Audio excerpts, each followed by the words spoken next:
I'm Rose. I own Rapunzel Salon in Brooklyn. I've been a hairdresser for 43 years, and it's come to my attention that people are having a lot of trouble getting their hair done during a time when they cannot leave the house. I prepared a package of hair color that I can deliver or mail, and I think that it's time to teach people the proper way to do a touch-up. Sometimes a visual is easier than a written instruction, which I always include with my color kit. So I'm going to show you how to do a proper touch-up in real time, and then you can follow this and do it correctly at home. Okay, first thing I'd like to let you know is that in the kit, I include gloves, activator, a brush, and color that is mixed just for you. It's not something that's one size fits all. This is my color mixture. And what you do is you open the color mixture, you pour the activator into the color. With the brush, you mix it until it's thoroughly blended. You'll see that it becomes one color and one, sort of like baby food. You know, that's what I tell people. It has to have the consistency of like mushy baby food, and then you know that it's right. Okay, the first thing you want to do is put on the gloves, because color will stain your fingernails and it will stain the skin on your fingers. It does go away eventually, but you know, if you don't want brownish fingernails, you should not do that. Okay, the first thing that I did was I took all the snarls out of my hair. That's very important, and you'll see why once we start putting the color on. Okay, take the color, put it on the hairline first, making sure you get all the gray. Go all around the hairline. Okay, then part the hair down the middle. It doesn't have to be exactly middle. We don't need to use a slide rule. Color from the part to where the gray is. Do the same thing on the other side. Then part the hair, move it over out of the way, and color the part again from the hairline back to the crown. Same thing. You're going to do this over and over again until you reach the hair that's above the ear. You can do it. I have faith in you. If you can't do it alone, maybe you have a willing participant in your home, a teenage child, daughter or son that would like to paint on your hair, a spouse or a loved one that would do this for you. But I know now we are all sheltering in place, so some of you are alone. And when it's not someone that's in your immediate family, you have to stay with the 6 feet rule. So you can do this yourself. That's why I chose to do it myself and show you that it can be done by yourself. I am almost halfway done putting the color on.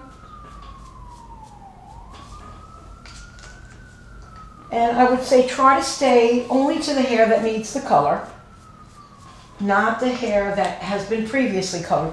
Although we don't want to get very nervous about putting the color on the hair that has color on it already. It's okay if it overlaps a bit. You just don't want to slather it on the previously colored hair, because you don't want that to get too dark. So now I've done the whole front. What I'm going to do is part it at the crown, pull it forward, and imagine a horizontal line there. You can when you pull on the hair, you can feel the part. You just feel where the tension is. Go side to side again, pull that hair forward, get a little more color in there. Each time I take a little more color on the brush, and I go along. Same thing here. Keep going. Just keep putting it on. Getting it from side to side. I'm 75% done now. Go to the back. And I'm almost to the bottom.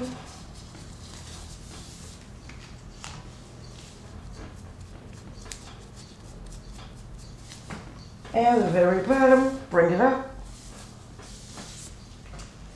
At the nape, you want to go up, up, up, up, up. And you want to make sure you've gotten those corners.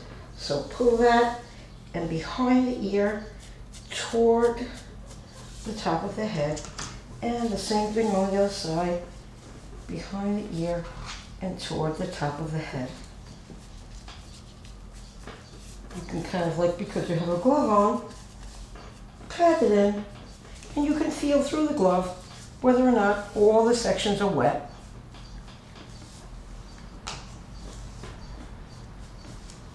I have pretty fine hair, so I didn't even use up all the color.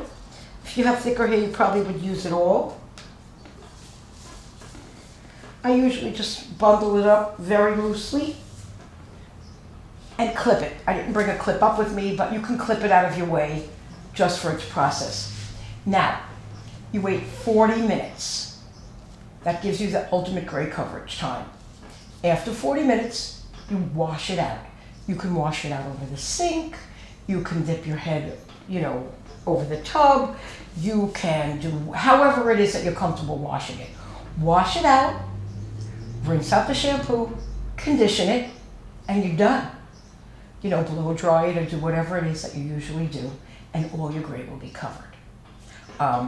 In this process, I usually, when I'm doing clients that I've known before, I have their color formula.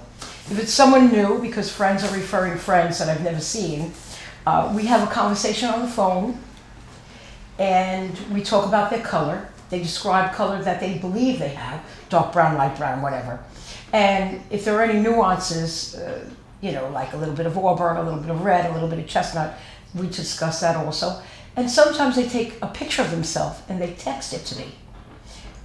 Click right at the top of their head, so I can see the amount of gray that they have and I can see the color of their hair. And then I formulate a color just for them, mix it up, and send it to them either by mail, or if they're very local, I deliver it, just like a food delivery. We keep social distancing, we keep a mask and gloves on, and I will sometimes hang it on the doorknob and call them from my car when I'm outside and let them know that I've delivered the color. You can email me at rose at, A-T, not the at sign, rose at Rapunzel, Rapunzel, with the at sign, gmail.com. I hope this has been very informative and you've all learned how to do a touch-up. Thank you very much, and look forward to more YouTube videos in the future. Bye.